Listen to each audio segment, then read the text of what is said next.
If you're a heat and air machine technician or even a salesperson, why should you map out your distractions? And why does it matter for future of closing deals? This is a fantastic question. I'm Scott Silverman, coming to you live for HVAC Technician Sales Secrets on a perfect day to talk about sales and business and a fantastic day to talk about you. It really doesn't matter the industry. It doesn't matter the service.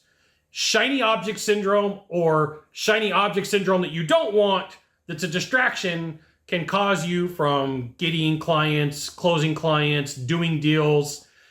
Overall, SOS also stands for stuck on stupid. So shiny object syndrome can lead you to be SOS, stuck on stupid. And so I have a couple of questions for you to really think about, a couple of ideas to think about. So why don't we go through a couple of items here? I'm going to move my notes around as we talk about this. What has your attention, right? What has your attention?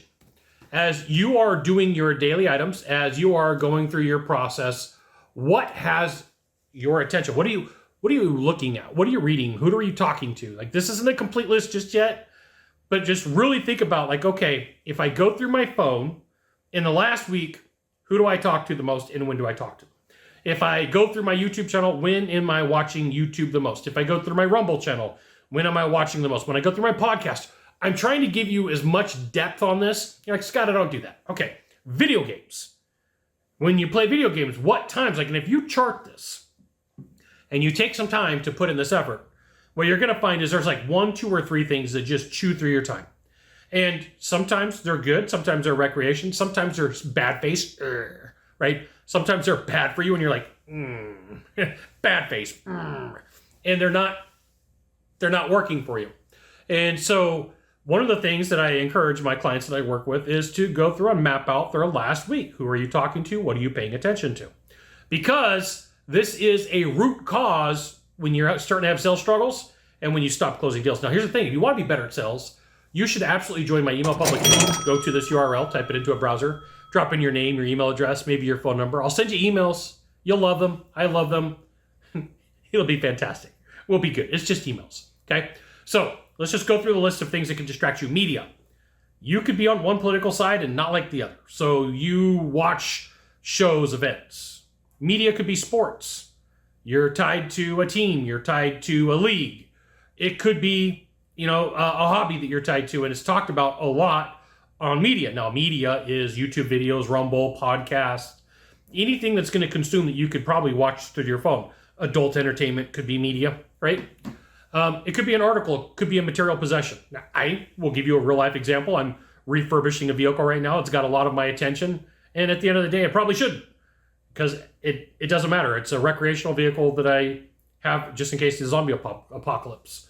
Could be a pet. A pet could be eating up your time, especially if it's old, debilitated, got some medical conditions. You could have a new item in life, a car, a house, a boat. You could have lost something in life, a car, a boat, a house, a person. You could have gained a relationship. And the person could be a relative or a significant other. And so I want you to think about the opposite of this, of the people that you want to talk to. The big distraction in your life could be who you don't want to talk to. I don't want to talk to any of them, right? And it could be a distraction because this person could be your enemy and they could be distracting you on purpose. And so sit down today for a couple of minutes and make out your list. Who's distracting you? Who's not distracting you? What are you being distracted by? You could be distracted by bills. Like worried, like how am I going to get money to pay for my bills or to pay for food or to make my car payment or my insurance payment or my cell phone payment? But here's the thing. Here's how you could tell if it's a major distraction and if this person is probably an enemy, is how do you feel after you watch that YouTube video, after you touch that material possession, after you deal with that person or that enemy in your life? How do you feel? Well, if you feel like, maybe it's a sign that you shouldn't deal with that person. Maybe it's a sign for you to upgrade your relationships or set some proper boundaries in place. Otherwise, all you do is sit around and complain, and ain't nobody got time for that. So what are you paying attention to? Super importante question for you. You got one of 3 things to do from here. Just 1 of 3, find the subscribe button, click on it, and every time I send out a video, you'll get an update. 2, hit follow. 3, you know what you got to do. Share this video with a friend. We'll see you soon. Thanks for watching.